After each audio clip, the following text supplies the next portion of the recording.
Thank you so much, Angela. You're amazing. And this weekend is amazing already. It's wonderful to see so many of you in the room. And this is my first AAAV. It won't be my last. So I would love to welcome our panelists.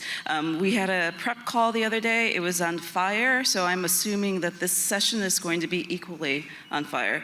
So we're going to start with Ms. Balkis Johnson.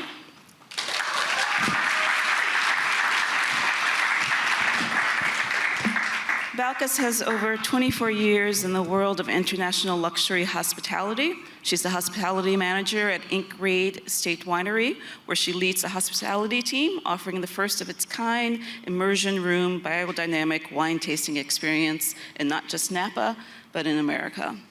She's currently pursuing a Master in Champagne certification with the Wine Scholars Guild, as well as her Wine Spirit and Education Trust Level 3. Her passion lies in creating unforgettable experiences in the world of wine and food by adding value to every person she interacts with. She is the queen of hospitality. Please welcome Balkis.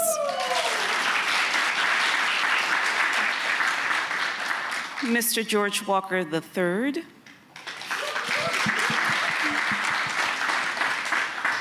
Is a wine enthusiast 40 under 40, a wine business monthly industry leader of the year, and BIVE's 75 People to Watch, and a cast member in James Beard Award-nominated Somm TV Sparklers. He has extensive experience working in restaurants in both the front and back of the house, and currently he's the National Brand Ambassador and Winery Operations Assistant in Napa for Wade Cellars. Please welcome George Walker. Vincent Morrow has earned a long list of accolades, and I've condensed them. We'd be here all day. In 2022 alone, he was named the Michelin Guide California Sommelier of the Year, Vine Pair's Next Wave Sommelier of the Year, the Iconic Class Dinner Experience Wine Honoree. Vincent is one of 273 Master Somms in the world and has been shepherding the largest collection of Napa Valley wines as wine director of Press Restaurant. He's helped the wine program earn its first grand award from Wine Spectator and a Michelin star in 2022. He's also the co-founder of Diversity Committee of the Court of Master Sommeliers and a member of the Board of Directors. Wow.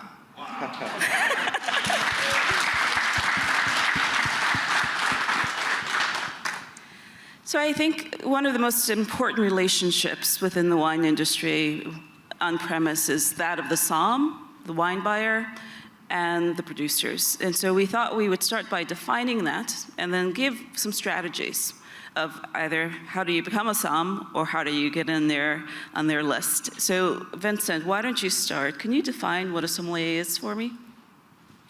Yeah, absolutely. And I have a very kind of simple definition of what a sommelier is, and to me, it's someone that's helping match, thank you, is that better? Helping guests take the knowledge that they have and matching it to the preferences of the guests and helping them find wine. And certainly the classic or traditional definition is someone in a restaurant setting, and to me, I think that's too strict and tight of a definition. Oh, that's absolutely perfect. And beyond helping people choose wine, what else do you do as a sommelier within a restaurant? Well, because we know everyone thinks it's really glamorous. There was a lot of shepherding last night, so I missed you at the Wine Unify connection. During service, and something we preach to our sommelier team is that if you're only focused on wine, you're doing the wrong thing. So if you're not greeting guests at the door, seating guests, starting their reservation, taking their order, running drinks, running food, clearing tables. If you're not doing everything else, then you're not the best sommelier that you can be. And the expectation that we have for our wine team is that they are essentially the stewards of the ship during service, and they should be keeping servers and hosts and food runners and everyone else on track in addition to overseeing the wine service. Yeah. Thank you. There's also math involved, right? Right. So George, when you're buying for a list, how do you balance it? What are you looking for? I'm no longer, well, I'm a pop-up som now, if you will. But when I was a som, you would diversify with whatever the restaurant was, and you would tailor that list to the style, and from there, of course, you look at particular producers or a style that you're going for that fit within that range or that price range that you have. I wish our restaurant that we worked at had a larger budget than we did at the time, but you work within that frame in order to be able to meet the list that you want to be able to offer your guest. Yeah, thank you for that. Balkis, I think people frequently think of somms as being these snobby creatures that want to tell you what they know and are not listening. As a queen of hospitality, what do you think is important as well? What's the other tool does a somm need? For me, when I look for a team member, I'm looking for excellence. I'm also looking for a diverse team and someone who can become a bridge. That's what I think sommeliers are. I think a true somm is there to build a bridge from the guest to the rest of the world. It is connecting the dots with wine, to food, flavor, region. You're able to weave a story, and that's what adds value to the person who is choosing to spend their money with you. And so that's what I look for. That's excellent. Matching pocketbooks and palettes, so incredibly important as well, right? So I bumped into my job as wine director of Grill 23, originally from Chicago, went to Boston to go to school. Someone handed me a glass of red Burgundy, it gave me goosebumps. I asked if I could be a part of the wine program, and my mom's like, "You went to be a neuropsychologist." I'm like, "I know, I'm sorry, but this is better." And so I'm not a credential somm. Thank you so much. I'm not a credential somm, and I ran a $3.5 million wine program. We were 3 females running this, 2 women of color, 1 South Asian, myself, and then an immigrant from France. I wonder if I could have, thank you. I would like to think that regardless of not being a credential somm, I could still have that job today, but the world changed when the somm movies came out and everyone wanted to be a credential somm. I left the restaurant industry to raise my children, but I think if we could just spend a little bit of time talking about credentials and why they're important in this day and age. Would you like to start with that? Sure, yeah. I was drawn to credentials personally because I wanted something that could speak objectively about the knowledge and or skill set that I had been through, in the same way that you would look at someone that has a degree from a specific university or college or a PhD, that there's a minimum skill set that could be expected of that person. And I wanted people to think that about me, that I put in the work and the time to get something so they could, at the very least, expect that. Today, I think that is more powerful in combination with experience. And on their own, you can get many places, right? In your case, Alicia, like not going the credentialed route, but with the amount of experience you have, that's unrivaled. You can combine that with the power of a credential, or at least in the very beginning, have it open a door for you to get somewhere where you can get experience, and then use that experience to maybe get to a higher level credential and create this kind of ecosystem or cycle of the two working in tandem to get you to a place that you may not have otherwise been able to get without both. Yeah, absolutely. So basically you're saying it's like wearing a uniform. 100%. Yeah. And for us, George, when I say us, I'm talking about, people of color, how important is it for us? Is it more important even to get us through doors? Absolutely. It's so important. I remember a phrase that my grandmother used to say when I was younger, and she said, when white people get a cold, black people get pneumonia. And that statement couldn't be truer. And what she meant by that, and in a very basic sense, was that we always had to be a level up from our peers. Maybe we're applying for a job and we both have some degrees, or not degrees, but some certifications, yet we might get looked over because we're black, or African American. This is a plight that has plagued us since we've landed in this stolen land. So to have any sort of credential, to have any leg up is extremely important. Having experience, of course, is something that can add value. But having that certification, whether it be a sommelier, whether it be WSET, whether it be going to BSB, Burgundy School of Business, whatever that is, to be able to add a little bit of extra value is always important, especially for people of color, and even more for black folk. Yeah, no, absolutely. And, the impact of these certifications, you can see, right? Everyone has imposter syndrome. And when you have, and it's not necessary, obviously, but if you do have a credential, you can raise your head a little bit higher, right? And I'm just wondering, Dalkas, in your tasting room, I mean, you're the head of hospitality. Do you think having a credential gives consumers more confidence and who's guiding them through tasting? I think consumers do like to know that they can trust you. I will say that I have always marched to the beat of my own drum, and I like to go in when people have their own perception. For example, when I moved to Napa in 2013, because it went coming for a couple days, then a week, then 2 months.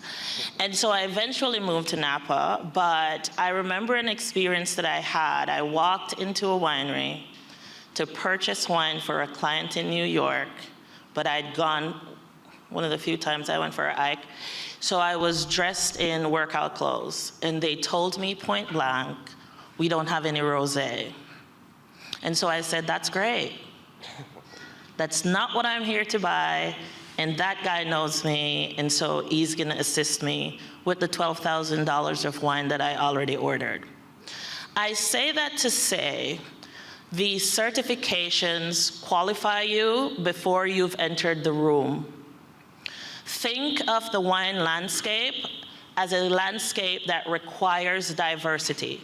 You think of your wine list the same way, you think of your team the same way. Getting into the room is the first step. The wow's gonna come after, because one thing we know how to do is add razzle dazzle, okay? So I think for anyone who considers wine a passion, who considers being in the room their responsibility to give people who are interested in wine a physical representation of themselves, get the certification if it's available. Join AAAV if you haven't already. Find Wine Unify, find the organization that my CEO founded, the Roots Fund. I'm gonna plug that. But find a mentor. Get qualified. It's your responsibility if you love this industry. Build the company you want to see. So that's, yeah. That's perfect, thank you. Wow. You guys are making my job so easy. So Angela referenced the gloom and doom of the wine industry, right? We've been hearing it every year. They come out and they tell us that it's almost over. And when you look at boomers, and they're 28% of color, Gen Z is 50% of color. We are the future of this industry, and I think it's important. that we're in all the rooms, and Wine Unify and the Roots Fund and other organizations, we're trying to change what leadership looks like, because that's how you change things from the top down, right? The New York Times a couple of weeks ago had an article called The Twilight of the Sommelier. Doom and gloom once again. Not every restaurant in my old restaurant group has 3 master somms who are working the floor. It's a grand award-winning steakhouse. My point of that is to say there are trends that are happening. There's opportunities for people because things are definitely changing. You run this impressive program. What are you seeing in Napa? Well, you are, people come here to get wine. So you have that going for you. But what are you seeing? How is the trend changing? Well, I think specifically with the article, I think it's not the first time we've seen something like that being written by a major publication. I feel like John Bonet in the Chronicle wrote that's a very similar article probably 7 or 8 years ago with Yoon Ha, another master sommelier and a great mind in the industry, was the focus of that. I have my own opinions about, I think New York is a unique market, and I think it's been hit in different ways and has a unique outset of restaurants that doesn't apply to the rest of the country. And considering where the article came from, I think it's a very narrow point of view. That being said, sommeliers, I think, have been, because of the emphasis that I mentioned earlier, being so knowing each position in the restaurant that generally checks all the boxes for being a great manager as well. So oftentimes you might be a manager and a sommelier or a wine director, but you're also the AGM, and that's not anything new. But I do think the trend you're speaking of with sommeliers is something that, as the economy shifts and people start to tighten their money and maybe spend less on food and wine, the immediate knee-jerk reaction from restaurateurs or GMs or directors of ops is to look at the P&L and say, how can we tighten this up a bit? And especially the way food costs and labor costs have gone up since the pandemic, you really start to look at how can we do a little bit more hybrid work across various positions. Specifically with Napa, we're definitely in a bubble in a sense, in that people are still coming here to look for a food and wine experience. And many of the restaurants here do, at the very least, have a wine director and or a floor sommelier. That is really their main focus during service, is helping guests find wines for their experience. But I think the trend that we're seeing now is just following the same trend that we're seeing with the economy, and that toilet paper, as we were chatting about earlier, everything is more expensive. And when that might take away from the willingness or the expendable income piece, that when you go out to dinner, instead of an $80 bottle, maybe you're like, let's keep it to 40 or 50. And there's absolutely nothing wrong with that. But I think the article was very fair, but I don't think it was anything necessarily new. Okay, great, thank you. Would you like to add something?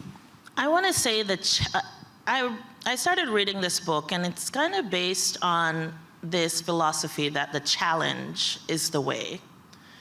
Difficulty presents an opportunity for us.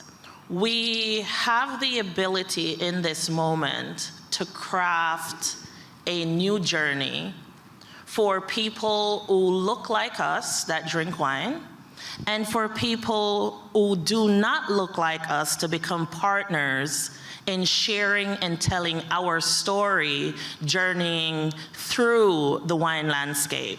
For me, in my pavilion right now, where I welcome guests every day, I'm seeing a very diverse audience.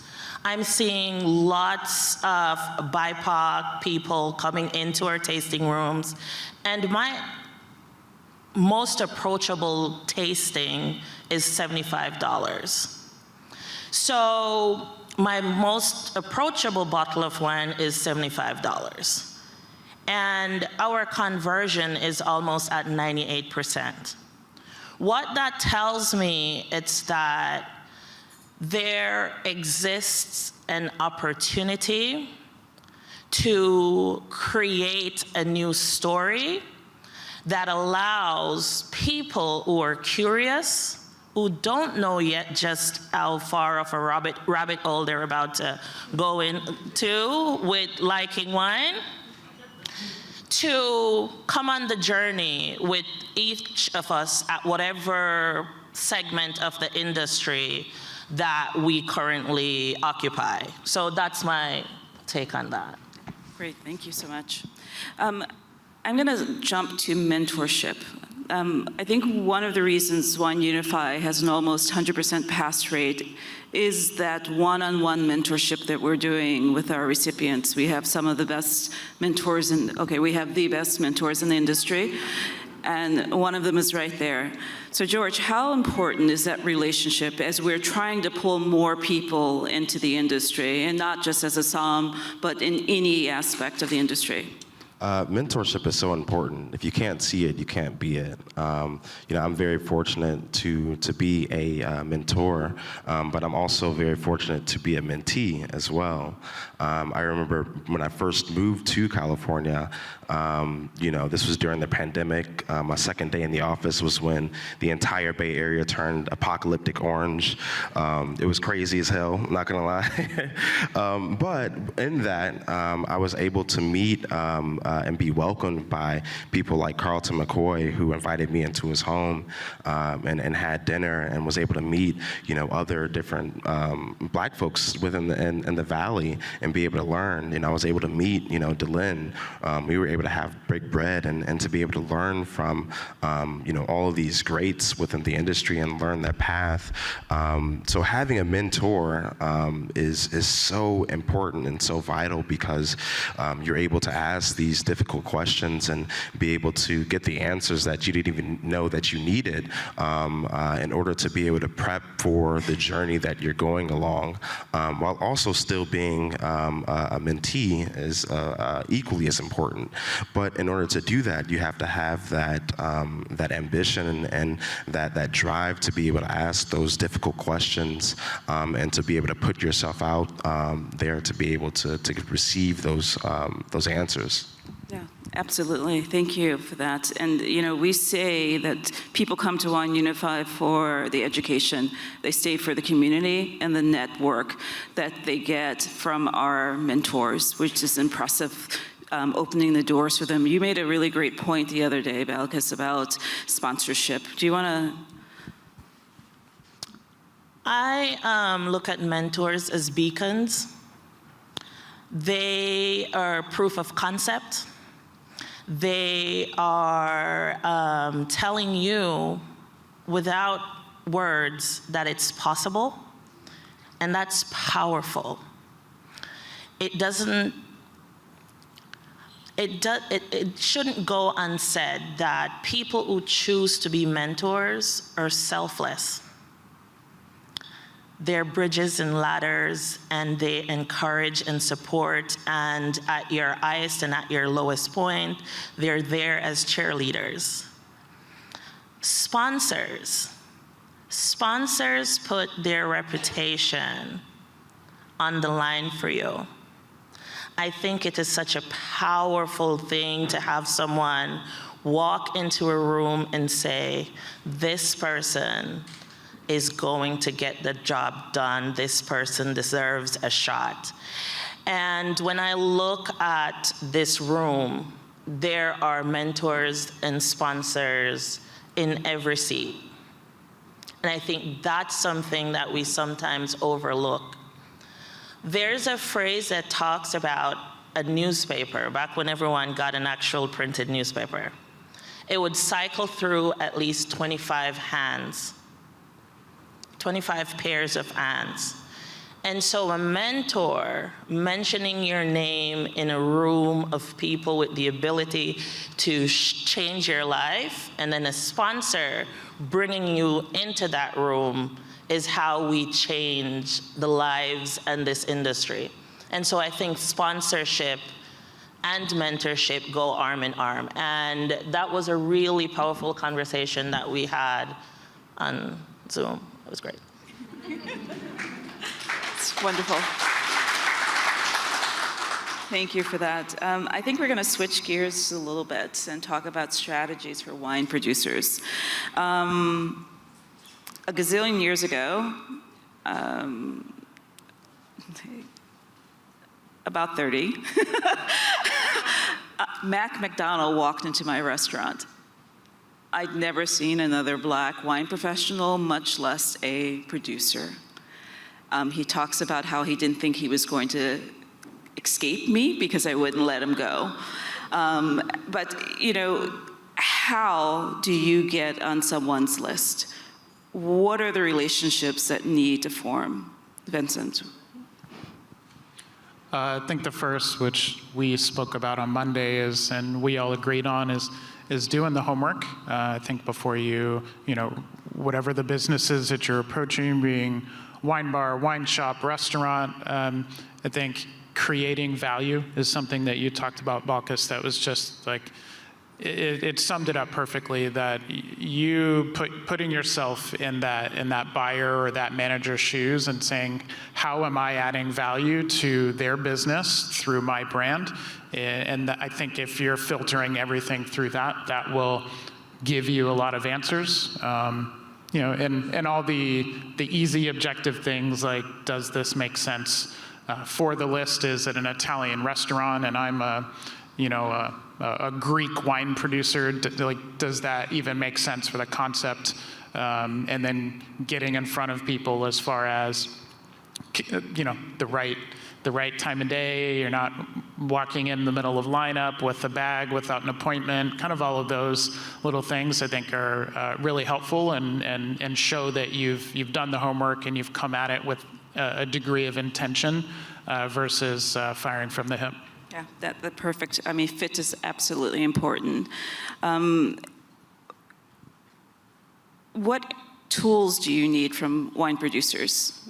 Information, educational tools? What do you think you need? Yes, all of it. From especially like, and I speak from a place of a lot of privilege and responsibility of like, it's a very big list at press. So the easiest thing someone can do for me is information, both as far as the production, the story, the price, pricing structure, and kind of laying it all out there as opposed to saying, hey, do you have time to connect? And it's, we're a new producer, do you have time to connect? And it's making me do the homework that and take time away from doing something else to try and learn more about the brands. And I've not ever really been on the other side of it, so I can empathize, but I realize being on this side of it as a buyer, when someone makes it easy for you, it's really nice. So. Thank you. Just one last question for you. How much is too much? How much is not enough? What's that balance? You don't want to be creepy and at someone's bar every night, right? But you also don't want to be forgotten. How do you form those lasting, trusting relationships? I mean, I'll use examples of press. When someone comes in and supports and they're kind and they're nice, they're kind to the rest of the team and not just when I'm around or I'm in front of them. I listen more to our bartender or to the maitre d' or the host person at the front door. Like, hey, who was that? How was that experience? I do a lot of observing before even coming into that interaction. And especially in a place like Napa, it's a small valley and word travels much quicker than you think here. I know I see Ryan shaking his head. So just, I think considering that entire experience and to the original question, for me, if I think the cadence of follow-up is important. So if you don't get in front of someone to say, hey, may I have their contact information, sending the appropriate information, and it's totally appropriate to check in after a few days if you haven't heard anything, especially if you're like sending something out on a Thursday or a Friday before someone goes into a busy weekend. Like, to expect a response by Monday morning is a little bit unrealistic. So just I think considering the timing and the cadence of that approach to whatever that business is, and again, putting yourself in their shoes, and even if you haven't been in that position before, just trying to understand it, because I also try to do the same thing in return.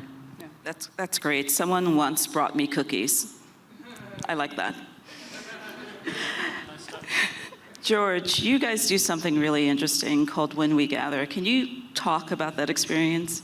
Yeah, When We Gather was birthed out of the want to be able to connect and be able to tell the story of Wade Sellers authentically through the lens of Black. I love that song. She is lovely. But be able to share those stories through the lens of Black chefs and restaurants. This was started back in 2022. Shout out to Leslie and Leanne for being our first location in Los Angeles. But it was also a way to be able to showcase this and share these stories in a way that hasn't been done before, right? We always hear about how wine is a depleting beverage and industry, and people aren't drinking as much, and woo. We have to put our own spin and our own finesse, like we do everything, and our own swag on this experience, because people are thirsty for it. People are hungry for it. Each When We Gather experience that we've had, partnering with, whether it be a wine dinner, whether it be a panel discussion, whether it be a downright party. But being able to offer these things, there's a thirst for it. Each one of these experiences has been, sold out, which we're very fortunate. But being able to shape and craft wine to be able to be more accessible and more approachable is really key and really important. We've been able to partner with, of course, people like Leslie and Leanne, but people like Chef Eric Williams, who's a James Beard winning chef, Chef Eric Nelson, who's here in Oakland, but all over. But again, just making things a little bit different than the traditional wine dinner, where you're sitting down, drinking wine, listen to a person talk for 20 minutes and, going your merry way. But I think that's really important. Yeah, it's an absolute fantastic model. That's great. I think the last question before we open it up for questions is to you, Balkis. How do we get more diversity on lists and in people's hands? Oh, I love this question because I'm all about it. So I'm gonna say thank you. The experience that you have continues in how you say goodbye. Say thank you, regardless of the outcome. When we think about putting wine on a list, rephrase how you go about the process. It should be a luxurious experience for your guest, who at that time is your wine buyer. So craft that experience in how you say hello, but say thank you. So you need to know who your audience is. You also need to know what your product will bring in terms of value for your buyer. And your thank you comes in different forms. And one of the key ones is don't let it be transactional. It could be you bring your team to the restaurant or the wine shop and treat them to wine from that business. It could be you follow Vincent on LinkedIn, you find out his birthday, you send him a card. You find out what wine he's drinking that month, you send him a bottle. It's Etna Rosso, in case you're wondering. So these are the things. How we engage with people is what they remember. I never talk about oak barrels in any of my experiences. I'm not a cooperage. It doesn't matter. So if you want to get your wine on a list, learn who your audience is, add value to them, and you'll get it there. But say thank you. That's like $5 million worth of game right there.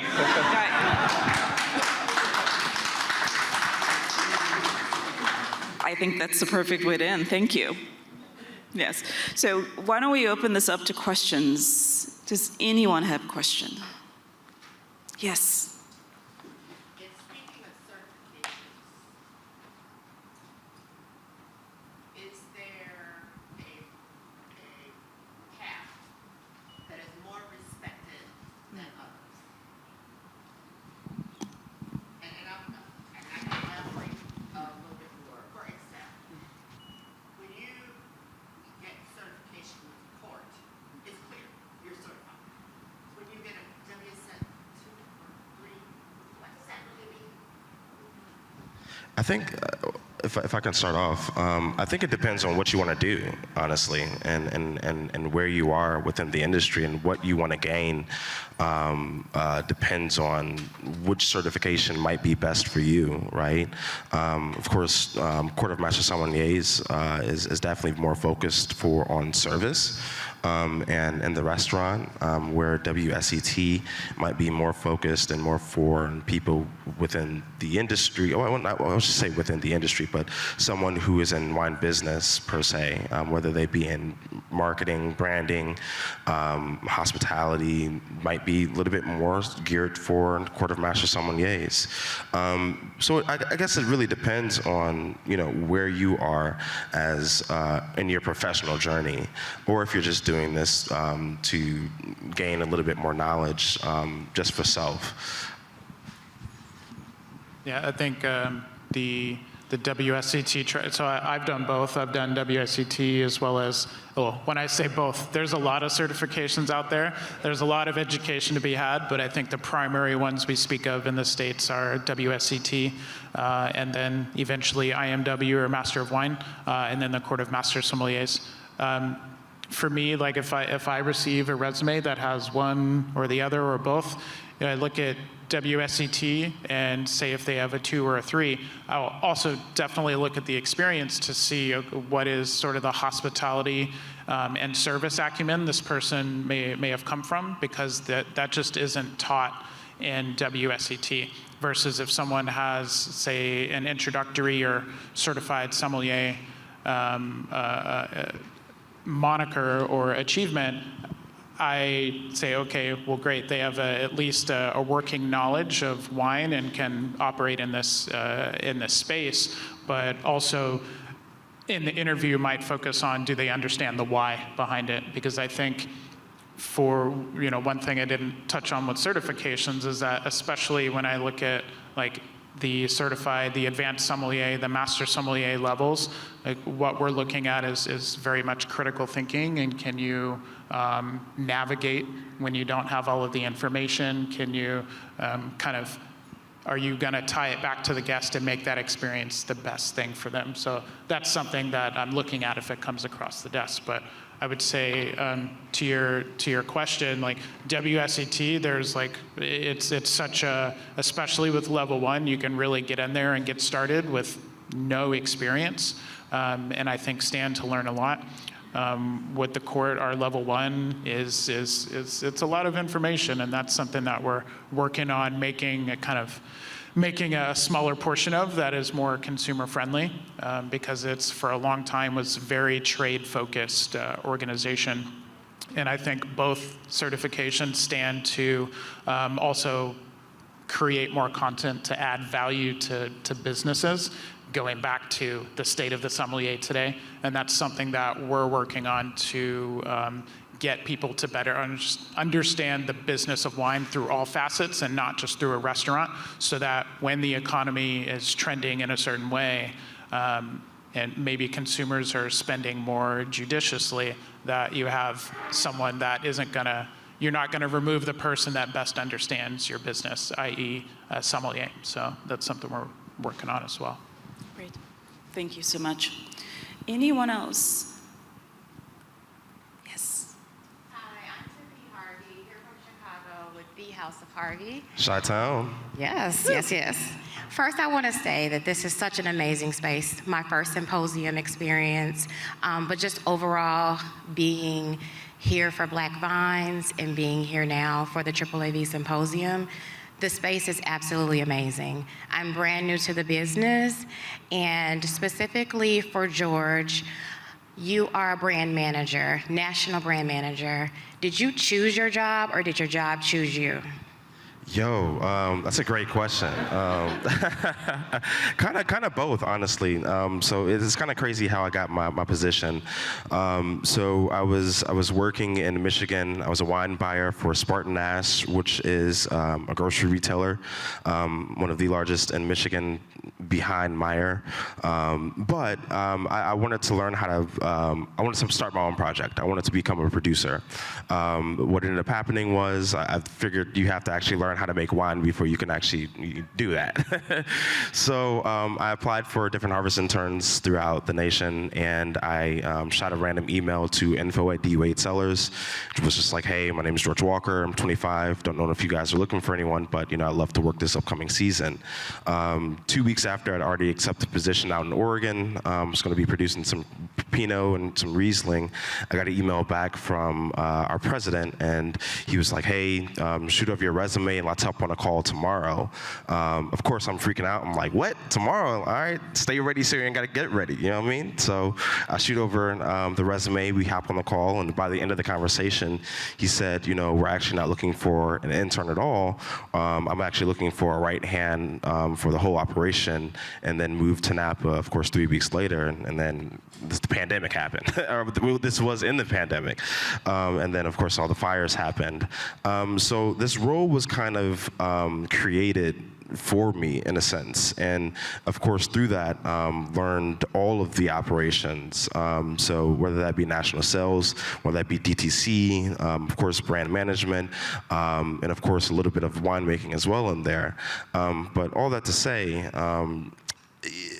reach out, right? Shoot your shot, because you never know what you'll get, and when you'll get that yes or when you get that call, to be able to have that opportunity to be able to be in a position to run an entire company, a national company. Yeah, I hope I answered that question. I can't. Yes. That's great. Thank you. I think we have time for one more. If anyone has a question. Yes. Hi. Hi, my name's Taisha Gage. I'm with Jackson Family Wines. And for someone who's interested in becoming a somm, how would you say he gets started if wine costs a lot? What are the suggestions to beginning their tasting and education? Oh yeah. Well, I'll start off. I think if wine costs a lot, I think definitely getting with a group of friends and getting like a tasting group. I think that's a really easy way. Also, joining organizations like Wine Unify. Got to shout out Wine Unify, which is a great organization that could help get you started in the door. Of course, the Roots Fund is another great organization that you could join as well. That will help give you access to certifications, internships, and also I know Wine Unify also supplies some wine for their WSET 1 recipients.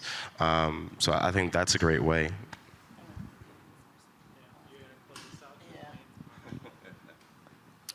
When I was getting started in Napa, this is back in 2012, I was working in a tasting room, and there used to be a wine bar downtown that I would go to with a few friends on industry night, and we'd all pick a bottle because it was 50% off, and so we'd pick something that we wanted to learn about. And granted, that still costs money, but just like George said, doing it with a group is so much better and so much more interesting, and you'll get to taste a lot more things and learn a lot more than you could on your own, even though the certifications really are an assessment of the individual. There is not a single individual that's been successful without a group that helped got them there. So I think groups are a great way to do it, especially if you're, I'll give a shout out to Alder from the Glancy Wine Education Foundation. Like, I know we'll be partnering with AAAV as well. Look for opportunities to take these courses and on scholarship, and ones that will provide the wines, because then you can get that attention through the class, be it virtual or in person, along with the wines, and be there to kind of learn about it during the process. And yeah, that's the same track I went. Yeah, I'm just going to add one quick thing, and this is not plugging Wine Unify. I think other organizations do things in a very similar fashion. For us, it was very important for people to have all the resources they needed. It was not just paying for their credential, but it's also giving them glassware and extra wine to study, but a Coravin as well, so that you're not just popping bottles. And, well, I'd like to pop bottles, but that's different. So just having that and working with a cohort so that you're not alone on an island. But Balkis, why don't you close us out? Because I feel like you're about to take us to church. Yeah, I'm very. Take us to church. I wanted to just ask by show of hands, how many people are producers? How many people are buyers? How many people are in graphics, marketing? How many people are in hospitality? You're all in hospitality. That's the point I wanted to make. Every single role you have within the wine industry means you are a hospitality team member. If you work in wine in America, you are part of the American wine community of hospitality professionals. You are therapist, lawyer, accountant. Okay, so I say that to say for anyone who wants to become a somm, who wants to get some certification, the dots begin with your community. You look to the left, you look to the right. In my case, within a 3-mile radius of where I work, I have 3 master somms.